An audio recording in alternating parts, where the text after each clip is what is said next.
So I never really expected that I would be making this kind of video, especially since I'm not really a big fan of Zack Snyder's DC movies, in particular Batman v Superman and Justice League. I'm just not a fan. I'm just not. But I've come to have a lot of respect for Zack Snyder over the past couple of years. I've come to respect his fans more as well over the past couple of years, especially seeing just how much of a parallel he is with his with the Batman v Superman and Justice League and all of that type of stuff, and him, how much of a parallel that really is to Rian Johnson and Star Wars, and how Rian Johnson has been dealing with Star Wars and the fans of Star Wars and all of that type of stuff from ever since that The Last Jedi was released.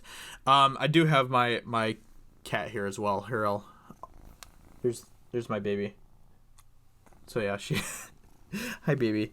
Yeah, she's getting ready for a little nap. So anyway, so we're gonna be kind of talking about this a little bit because there's a lot of stuff to unpack here. So let's go ahead and first read this article because there's a lot of really cool stuff that people have done for suicide prevention that we're going to be talking about here in this article. So Zack Snyder made Man of Steel, and then he followed that film up with Batman v Superman as part of what would have been a 5-movie DCEU plan.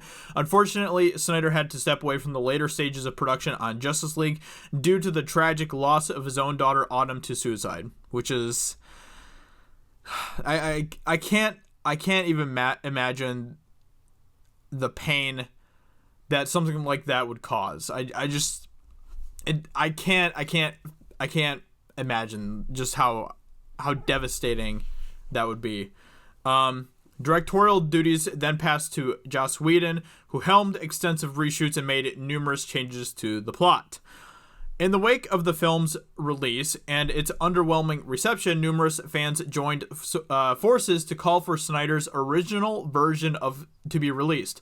The passion of that campaign has only grown with each new detail regarding Snyder's version that emerges. We've even had people like Jason Momoa who said that he's seen the Snyder cut and things like that. So the Snyder cut seems like more and more that it's a real thing, right? Talking to social media, Snyder shared an article from the American Foundation for Suicide Prevention. The headline of the piece praised superhero fans as being able to emerge as heroes themselves. The popular director seemed to agree fully with the sentiments, stating that he was honored to have such amazing fans. So we have here the tweet from Zack Snyder. I'm honored to have such amazing fans. We can be heroes. Superhero fans take up the fight for suicide prevention. So yeah, I don't know, I just wanted to talk about this a little bit.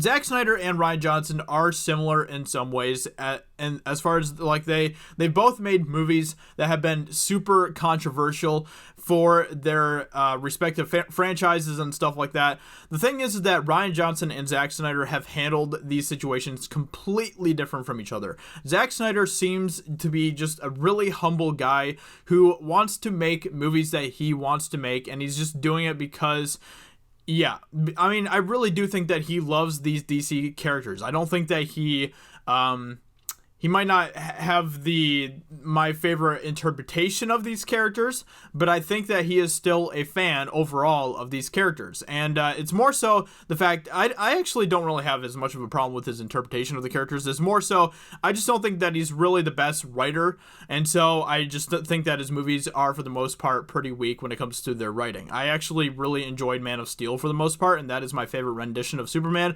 I know, shocking, but so, and the thing is that with the backlash of his movie, he didn't start to call out fans and call them sexist, racist, bigots, or man babies or anything like that. Zack Snyder did not do that. He humbly took the criticisms and he took them to heart.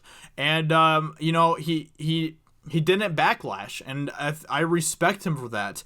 Unlike Rian Johnson, who after he releases his Star Wars movie that is super controversial, and more so just because he wanted to create controversy. It wasn't so much that he wanted to put his own interpretation on Star Wars, right? It was more so he actually wanted to create controversy. He wanted to stir the pot.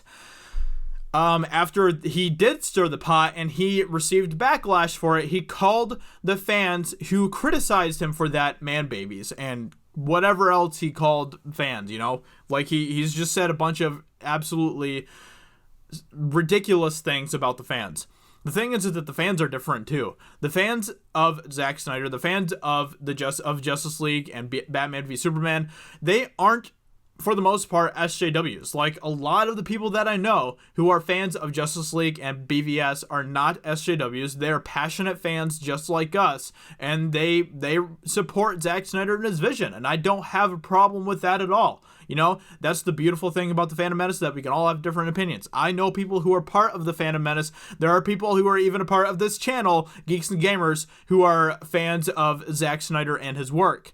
So, you know, like, that isn't my issue, and that really is what separates the fans as well. The fans of Zack Snyder and his works, and the fans of Rian Johnson and his Star Wars movie.